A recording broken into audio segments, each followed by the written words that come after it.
2024 ലോക്സഭാ തെരഞ്ഞെടുപ്പിൻ്റെ പശ്ചാത്തലത്തിൽ തന്നെ ആം ആദ്മി പാർട്ടിക്ക് അവിടെ നേട്ടമൊന്നും ഉണ്ടാക്കാൻ കഴിയില്ല എന്ന് പറഞ്ഞുകൊണ്ട് ഞാൻ നിരവധി വീഡിയോകൾ ചെയ്തിരുന്നു. കൂടാതെ 2024 ലോക്സഭാ തെരഞ്ഞെടുപ്പിൻ്റെ സമയത്ത് നമ്മുടെ ചാനലിലല്ല മറ്റു പല ചാനലുകളിലും, ആ സമയത്ത് ഞാൻ മറുനാടനിലും അതുപോലെ ഷാജഹാൻ്റെ ചാനലിലൊക്കെ പല വീഡിയോകളും ചെയ്യുന്നുണ്ട്. അപ്പോൾ അങ്ങനെ ചെയ്തുകൊണ്ടിരുന്ന സമയത്തൊക്കെ തന്നെ ഞാൻ ചില വീഡിയോകൾ ഈ ആം ആദ്മി പാർട്ടിയെ ഉടനെ തന്നെ BJP തകർക്കാൻ പോവുകയാണ്, കാരണം അവർക്കെതിരെയുള്ള ഏറ്റവും വലിയ എതിരാളിയായി വളർന്നുകൊണ്ടിരിക്കുന്നത് ആം ആദ്മി പാർട്ടിയാണ്. അത് തകരാനുള്ള സാധ്യതകളുമൊക്കെ ഉണ്ട്, കാരണം ആം ആദ്മി പാർട്ടിയുടെ ഉള്ളിൻ്റെ ഉള്ളിൽ തന്നെ വലിയ ബലഹീനതകളുണ്ട് എന്ന് പറഞ്ഞ് ഞാൻ വളരെ വിശദമായിട്ട് വീഡിയോ ചെയ്തിരുന്നു. അപ്പോൾ അന്നൊക്കെ തന്നെ നിരവധി ആം ആദ്മി പാർട്ടിയിലെ നേതാക്കളും സുഹൃത്തുക്കളുമായിട്ടുള്ള ആളുകളൊക്കെ തന്നെ എന്നോട് ചോദിച്ചിരുന്നു, നിങ്ങൾ എന്തുകൊണ്ടാണ് ഇങ്ങനെയൊക്കെ വീഡിയോ ചെയ്യുന്നത്, ആം ആദ്മി പാർട്ടിയോട് എന്തെങ്കിലും വിരോധമുണ്ടോ എന്ന് ചോദിച്ചിരുന്നു. എനിക്ക് യാതൊരു വിരോധവുമില്ല എന്ന് മാത്രമല്ല, ആ പാർട്ടിയെ വളരെ പ്രതീക്ഷയോടുകൂടിയും പ്രത്യാശയോടുകൂടിയും കണ്ടിട്ടുള്ള ഒരാളാണ് ഞാൻ. പക്ഷേ ഇപ്പം ഞാൻ പറഞ്ഞതൊക്കെ തന്നെ ഏതാണ്ട് ശരിയായിരിക്കുന്നു. ഇപ്പം നമ്മൾ ഏറ്റവും ഒടുവിൽ കേൾക്കുന്നൊരു കാര്യം, പഞ്ചാബിൽ ആം ആദ്മി പാർട്ടിക്ക് 92 MLA-മാരുണ്ട്, 117 അംഗം നിയമസഭയിലാണെന്ന് നിങ്ങൾ ആലോചിക്കണം. അതിന് മുമ്പത്തെ തവണ 20 MLA-മാരുണ്ടായിരുന്നുള്ള അഭൂതപൂർവമായിട്ടുള്ള വളർച്ച ഉണ്ടായതാണ് പഞ്ചാബിൽ. 2010 ശേഷം 12 ഒരു പാർട്ടി ഫോം ചെയ്ത ഏതാണ്ട് ഒരു കൊല്ലത്തിനകം ഡൽഹിയിൽ അധികാരത്തിലേക്ക് എത്തുകയും അത് 49 ദിവസം കഴിഞ്ഞതിന് ശേഷം വീണ്ടും നിങ്ങൾ അറിയേണ്ടത് ഇലക്ഷൻ നടക്കുമ്പോൾ വലിയ ഭൂരിപക്ഷത്തോടുകൂടി 70-65 സീറ്റുകളുമായിട്ട് അവർ അധികാരത്തിലേക്ക് വരികയും ചെയ്തതാണ് എന്നുള്ളത് നിങ്ങൾ മറന്നു പോകരുത്. എന്ന് പറഞ്ഞാൽ വളരെ ഫാസ്റ്റായിട്ടുള്ള ഒരു ഗ്രോത്ത് ആയിരുന്നു എന്നുള്ളതാണ്. ഈ ഫാസ്റ്റ് ആയിട്ടുള്ള ഗ്രോത്തിനൊക്കെ ഒരു പ്രശ്നമുണ്ട്. ഇപ്പോൾ ചീര പെട്ടെന്ന് വളരും, തെങ്ങ് വളരില്ല എന്നുള്ളത് നമുക്കറിയാം. പക്ഷേ ചീരയുടെ ബലം കുറവായിരിക്കും, തെങ്ങിൻ്റെ ബലം വളരെ കൂടുതലായിരിക്കും എന്നുള്ളത് നമുക്കെല്ലാവർക്കും അറിയാം. ഏതാണ്ട് അതുപോലെ തന്നെയാണ് മിക്ക രാഷ്ട്രീയ പാർട്ടികളുടെയൊക്കെ കാര്യം. ചില പാർട്ടികളൊക്കെ ഇതുപോലെ ഉണ്ടായിട്ടുണ്ട്. ഇപ്പോൾ NT രാമറാവുവിൻ്റെയൊക്കെ പാർട്ടിക്ക് ഇതുപോലെ വലിയ നേട്ടങ്ങൾ ഉണ്ടാക്കിയിട്ടുണ്ട്. പക്ഷേ അതിനൊക്കെ എന്ന് പറഞ്ഞാൽ അദ്ദേഹത്തിൻ്റെ അത്രയും കാലത്തൊരു അധ്വാനവും അദ്ദേഹം ഉണ്ടാക്കിയിട്ടുള്ള ഒരു കരിസ്മയും ഒരു സിനിമാ നടൻ എന്നുള്ള ഇമേജും ഒക്കെ അതിന് സഹായിച്ചിരുന്നു എന്നുള്ളത് വാസ്തവമാണ്. അതിപ്പോൾ MGR ഒക്കെ ഈവൻ മറ്റൊരു സന്ദർഭത്തിലാണെങ്കിലും, ഞാനിപ്പോൾ വിശദാംശങ്ങളിലേക്ക് പോകുന്നില്ല, ഇതുപോലെ നേട്ടമുണ്ടാക്കിയിട്ടുണ്ട്. പക്ഷെ അതൊക്കെ അവരുടെ ലൈഫ് അവർ ഇൻവെസ്റ്റ് ചെയ്തിട്ട് തന്നെയാണ് അത്ര നേട്ടമുണ്ടാക്കിയത്. ഇത് ഒരു കറപ്ഷൻ്റെ അഗെയിൻസ്റ്റ് ആയിട്ടുള്ള ഒരു ആൻറ്റി കറപ്ഷൻ മൂവ്മെൻറ്റിൻ്റെ ഭാഗമായിട്ട് അണ്ണാ ഹസാരെയുടെയൊക്കെ സമരമായിട്ട് വന്ന ഒരു ബൈ പ്രൊഡക്റ്റാണ് ആം ആദ്മി പാർട്ടി. അപ്പോൾ നമ്മുടെ ചോദ്യം എന്ന് പറയുന്നത്, ഞാൻ എങ്ങനെയാണത് മുൻകൂട്ടി കണ്ടത്, മുൻകൂട്ടി പ്രവചിച്ചത് ആം ആദ്മിയുടെ തകർച്ച, അത് BJP അതിനെ വിഴുങ്ങുമെന്നും തകർക്കുമെന്നും ഞാൻ 2024 തന്നെ എങ്ങനെ മുൻകൂട്ടി കണ്ടു എന്നുള്ളതാണ് ഏറ്റവും പ്രധാനപ്പെട്ട ചോദ്യം. ആ ചോദ്യത്തിലേക്കൊക്കെ വരുന്നതിന് മുമ്പ് എനിക്ക് നമ്മുടെ ചാനലിനെ കുറിച്ച് കൂടി ചില കാര്യങ്ങൾ നിങ്ങളോട് പറയാനുണ്ട്. നമ്മുടെ ചാനലിൽ ഇപ്പോൾ യൂട്യൂബ് നൽകുന്ന ഒരു സബ്സ്ക്രിപ്ഷൻ ഒരു മെമ്പർഷിപ്പ് ഓപ്ഷൻ ആക്ടിവേറ്റ് ചെയ്തിട്ടുണ്ട്. ആ മെമ്പർഷിപ്പ് ഓപ്ഷൻ എടുക്കാനായിട്ട് നിങ്ങൾ സബ്സ്ക്രൈബിൻ്റെ തൊട്ടിപ്പുറത്തുള്ള ജോയിൻ എന്ന് പറയുന്ന ബട്ടൺ മാത്രം പ്രസ് ചെയ്തുകൊണ്ട് ആ ഓപ്ഷൻ എടുക്കാം. അപ്പോൾ അത്തരത്തിലുള്ള ഒരു ഓപ്ഷൻ എടുക്കുമ്പോൾ ഒരു 179 ആണ് ലെവൽ 1, ലെവൽ 2 359 ആണ്. അത് അടച്ചുകൊണ്ട് നമ്മളെ സപ്പോർട്ട് ചെയ്യാം. കാരണം ചാനൽ കുറച്ചുകൂടി ഡെവലപ്പ് ചെയ്യണമെന്നും കുറച്ചുകൂടി കൂടുതൽ കാര്യങ്ങൾ ചെയ്യണമെന്നും ഒക്കെ, നമുക്ക് കുറച്ചുകൂടി വലിയ ഇൻ്റർവ്യൂസ് എടുക്കണം, അതുപോലെ കുറേ കൂടി കാര്യങ്ങൾ ചെയ്യണമെന്നൊക്കെ നമുക്ക് താല്പര്യമുണ്ട്. അപ്പോൾ അതിലേക്ക് സപ്പോർട്ട് ചെയ്യാൻ കഴിയുന്നവർ സപ്പോർട്ട് ചെയ്താൽ മതി. അല്ലാത്തവർക്ക് വീഡിയോകൾ കാണുകയും തീർച്ചയായിട്ടും കമൻറ്റുകളൊക്കെ ഇട്ടും നമ്മളെ സപ്പോർട്ട് ചെയ്യാവുന്നതാണ്. കൂടാതെ ഇത് മന്ത്ലിയുള്ളൊരു സബ്സ്ക്രിപ്ഷൻ എമൗണ്ട് ആയതുകൊണ്ട് അത് കൊടുക്കാൻ കഴിയില്ല എന്ന് ചില ആളുകൾ പറഞ്ഞതുകൊണ്ട് ഞാൻ എൻ്റെ ഗൂഗിൾ പേ നമ്പറും എൻ്റെ അക്കൗണ്ട് ഡീറ്റെയിൽസും കൂടി താഴെ ഡിസ്ക്രിപ്ഷനിൽ കൊടുക്കുന്നുണ്ട്. അതിലേക്കും നിങ്ങൾക്ക് താല്പര്യമുള്ളവർക്ക് നമ്മളെ സപ്പോർട്ട് ചെയ്യാവുന്നതാണ് എന്ന് മാത്രം പറഞ്ഞു നോക്കട്ടെ. ഇതില്ലെങ്കിലും കുഴപ്പമൊന്നുമില്ല, വീഡിയോകൾ നിങ്ങൾ കണ്ടാൽ മതി എന്നുകൂടിയാണ് എനിക്ക് പറയാനുള്ളത്. ഇനി ഈ ആം ആദ്മി പാർട്ടിയുടെ കാര്യത്തിൽ ഞാൻ അന്ന് പറഞ്ഞതിന് ഏറ്റവും പ്രധാനപ്പെട്ട കാര്യം, ആം ആദ്മി പാർട്ടിയുടെ അരവിന്ദ് കെജ്രിവാൾ അടക്കമുള്ള ആളുകൾ 2024 മാർച്ച് 21 യഥാർത്ഥത്തിൽ ഈ പറയുന്ന ആം ആദ്മി പാർട്ടിയുടെ അരവിന്ദ് കെജ്രിവാൾ അന്ന് അറസ്റ്റിലാവുന്നത്. അപ്പോൾ അറസ്റ്റിലായതിനു ശേഷം അദ്ദേഹം നിരവധി മാസങ്ങൾ അവിടെ ജയിലിൽ തന്നെ കിടക്കേണ്ടി വന്നു എന്നുള്ളത് നമുക്കറിയാം. പിന്നീട് അദ്ദേഹത്തിന് ഇലക്ഷൻ്റെ പ്രചരണത്തിന് വേണ്ടിയിട്ടാണ് ഏതാനും ദിവസങ്ങളിലേക്ക് വേണ്ടിയിട്ട് സുപ്രീം കോടതി ജാമ്യം അനുവദിച്ചൊക്കെ തന്നെ. അപ്പോൾ ഇതൊക്കെ സംഭവിക്കുമ്പോൾ തന്നെ അവിടെ ഒരു 2ാം നിര നേതാക്കന്മാരില്ല എന്നുള്ളതൊരു വലിയ പ്രധാനപ്പെട്ട വിഷയമായിരുന്നു. ആ 2ാം നിര നേതാക്കന്മാരില്ല എന്ന് പറയുമ്പോൾ അശുതോഷ് അടക്കമുള്ള, അദ്ദേഹം ഒരു ജേർണലിസ്റ്റ് ആയിരുന്നു. അതുപോലെ തന്നെ നമുക്കറിയാം ഇപ്പോൾ പ്രമുഖനായിട്ടുള്ള സഫോളജിസ്റ്റുകളായിട്ടുള്ള യോഗേന്ദ്ര യാദവ്, അതുപോലെ പ്രമുഖനായിട്ടുള്ള അഭിഭാഷകനായിട്ടുള്ള പ്രശാന്ത് ഭൂഷൺ, അദ്ദേഹത്തിൻ്റെ പിതാവ് ശാന്തി ഭൂഷൺ. ഈ ശാന്തി ഭൂഷണൊക്കെ ഏതാണ്ട് എൻ്റെ അറിവിൽപ്പെട്ടിടത്തോളം 1 കോടി രൂപ ഈ ആം ആദ്മി പാർട്ടിയിലേക്ക് സംഭാവന കൊടുത്തുകൊണ്ടാണ് ഇത് ഏറ്റവും ആദ്യമേ തന്നെ വളരുന്നത്. പക്ഷേ ഞാൻ നേരത്തെ മേൽപ്പറഞ്ഞ ആളുകളെയൊക്കെ തന്നെ, അതായത് 27-30ഓളം വരുന്ന ഇത്തരത്തിലുള്ള പ്രഗത്ഭരായിട്ടുള്ള ആളുകളെ, കിരൺ ബേദി മുതൽ ഇത്തരത്തിലുള്ള ആളുകളെയൊക്കെ തന്നെ സ്വന്തം പാർട്ടിയിൽ നിന്ന് ഒഴിവാക്കുകയും അരവിന്ദ് കെജ്രിവാളിന് വളരാനുള്ള മാത്രം ഒരു സാഹചര്യം അവിടെ സൃഷ്ടിക്കുകയുമാണ് ചെയ്തിട്ടുള്ളത്.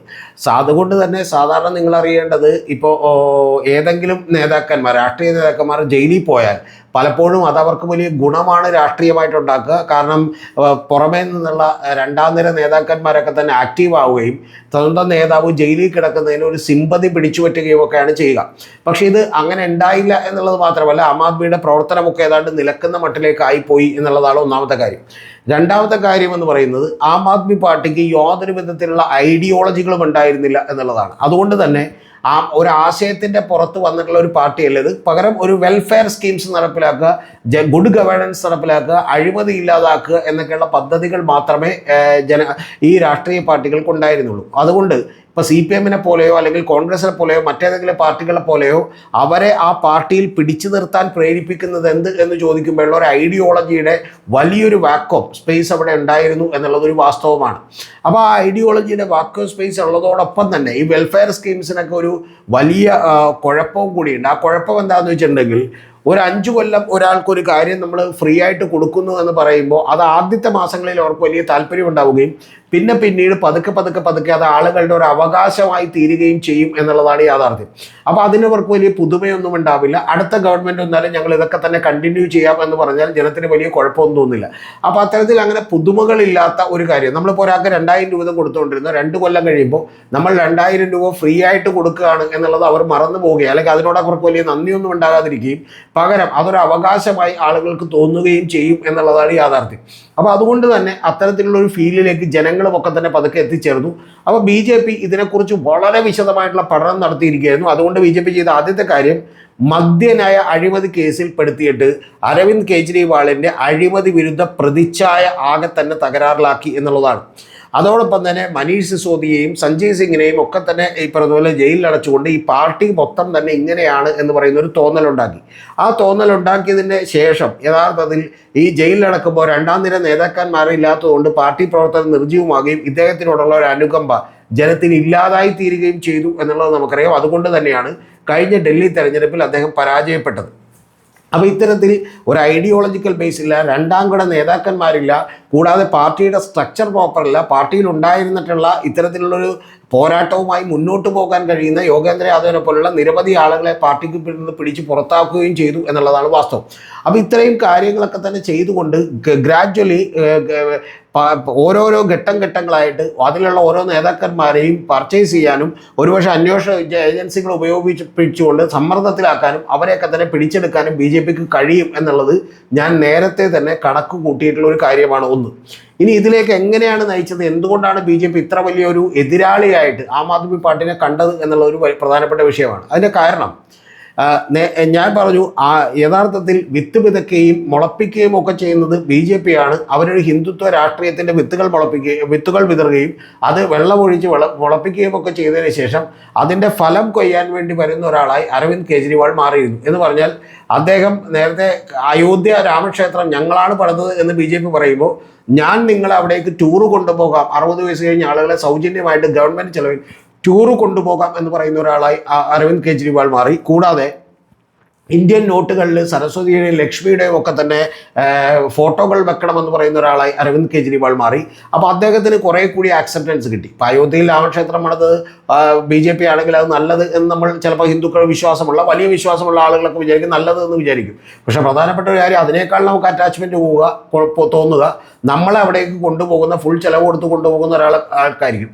അപ്പോൾ ഇത്തരത്തിൽ വളരെ തന്ത്രപരമായ നീക്കങ്ങളിലൂടെ ആളുകളുടെ മനസ്സ് പിടിച്ചെടുക്കാനായിട്ട് കൃത്യമായിട്ട് ഈ ആം ആദ്മി പാർട്ടിക്ക് കഴിയുന്നു എന്ന് പറയുന്ന തോന്നലുണ്ടാക്കി. ആ തോന്നലുണ്ടായത് കൊണ്ട് തന്നെ BJPയുടെ ശക്തി കേന്ദ്രങ്ങളിൽ ആ ശക്തി യഥാർത്ഥത്തിൽ ഇപ്പം നമുക്കറിയാം, പഞ്ചാബിലും അതുപോലെ തന്നെ ഡൽഹിയിലും ഒക്കെ തന്നെ തകർന്നു പോയത് കോൺഗ്രസ്സാണ്. കോൺഗ്രസിൻ്റെ വോട്ടുകളാണ് ഇവർക്ക് കിട്ടിയത്.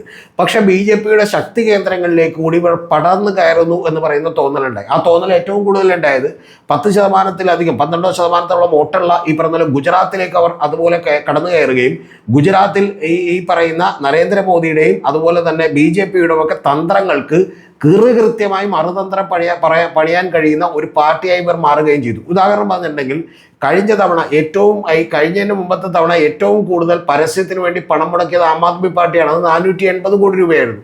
അപ്പോൾ അത്തരത്തിൽ എല്ലാ കാര്യത്തിലും പല്ലിന് പല്ല് കണ്ണിന് കണ്ണ് എന്നുള്ള നിലക്ക് ഫൈറ്റ് ചെയ്യാൻ കഴിയുന്ന ഒരാളായി അരവിന്ദ് കെജ്രിവാൾ മാറി. അത് തന്ത്രത്തിൻ്റെ അടിസ്ഥാനത്തിലാണെങ്കിലും പണത്തിൻ്റെ അടിസ്ഥാനത്തിലാണെങ്കിലും മറ്റു പല കാര്യങ്ങളുടെ അടിസ്ഥാനത്തിലാണെങ്കിലും അത്രത്തോളം മാറി.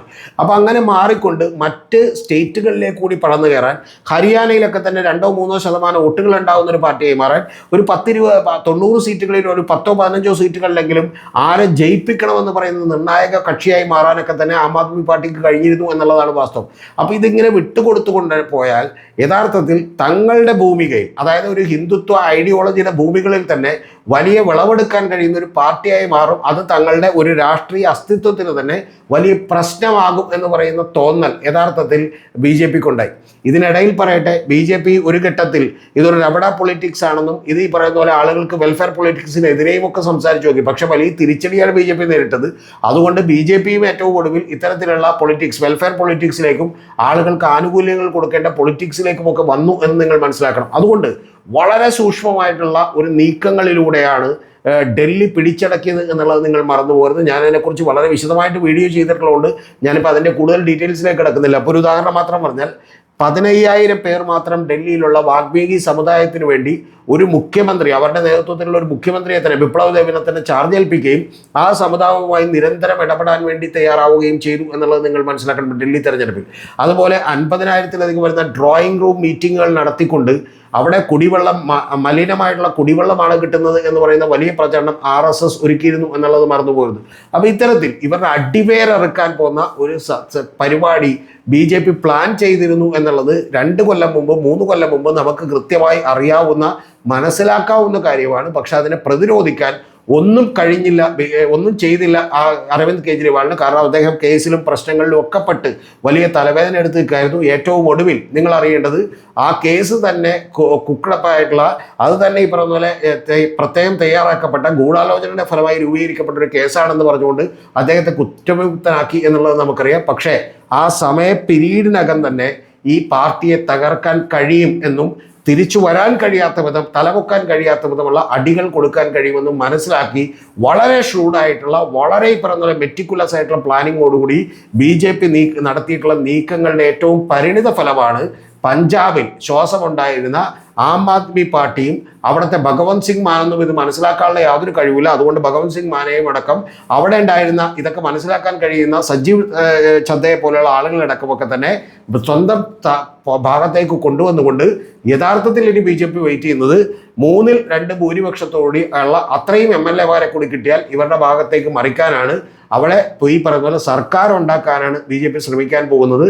അതായത് ഒരു സ്റ്റേറ്റിൽ വലിയ പിന്തുണയൊന്നും തങ്ങൾക്കില്ലെങ്കിൽ പോലും ഇത്തരത്തിൽ ഒരു പാർട്ടിയിലെ മഹാഭൂരിപക്ഷം ആളുകളെയും തന്നെ തങ്ങളുടെ ഭാഗത്തേക്കാക്കിക്കൊണ്ട്, അത് മറ്റു പല വിധേനയാണെങ്കിലും തങ്ങളുടെ ഭാഗത്തേക്കാക്കിക്കൊണ്ട് എങ്ങനെയാണ് ഒരു സർക്കാർ ഫോം ചെയ്യാൻ കഴിയുക എന്നുള്ളത് കൂടിയാണ് പരിശോധിക്കുന്നത്. ഇതിലൂടെ അവർ ഉറപ്പുവരുത്തുന്ന ഏറ്റവും പ്രധാനപ്പെട്ട കാര്യമെന്ന് പറയുന്നത് ആം ആദ്മി പാർട്ടി ഇനി തലപൊക്കാൻ കഴിയാത്ത വിധം, എണീക്കാൻ കഴിയാത്ത വിധം എന്ത് ചെയ്യുക, മാറ്റിയെടുക്കുക എന്നുള്ളത് കൂടിയാണ്, അടിച്ച് താഴെയിടുക എന്നുള്ളത് കൂടിയാണ്. ഇത് യഥാർത്ഥത്തിൽ ഒരു 4-5 2020 മുതൽ തുടങ്ങിയിട്ടുള്ള ഒരു പ്രവർത്തനങ്ങളുടെ ഫലമാണ് എന്നുള്ളത് ആം ആദ്മി പാർട്ടിയും മറ്റ് രാഷ്ട്രീയ പാർട്ടികളും തിരിച്ചറിയണം. ഇപ്പോഴും ഇങ്ങനെയൊക്കെ ശ്രമിച്ചിട്ട് പിടിച്ചു നിൽക്കുന്ന മമതാ ബാനർജിയാണ്, DMKയുടെ സ്റ്റാലിനാണ്. മമതാ ബാനർജിയാണ് അതിൽ വലിയ ബുദ്ധിമുട്ടി പിടിച്ചു നിൽക്കുന്നത്. ഇതിൻ്റെയൊക്കെ പ്രധാനപ്പെട്ട കാരണം അവിടെയൊക്കെ ന്യൂനപക്ഷങ്ങളുടെ സംഖ്യ കുറെ കൂടി കൂടുതലുള്ളത് കൊണ്ടാണ്. തമിഴ്നാട്ടിൽ ഒരു ദ്രവീഡിയൻ പൊളിറ്റിക്സ് ഉള്ളത് കൊണ്ട് BJPക്ക് കടന്നു കയറാൻ ബുദ്ധിമുട്ടാണ്. അതുപോലെ തന്നെ മറ്റൊരു സ്റ്റേറ്റാണ് കേരളവും എന്നുള്ളത് മറന്നു പോകരുത്. യഥാർത്ഥത്തിൽ ആം ആദ്മി പാർട്ടി വലിയൊരു പാഠമാണ്.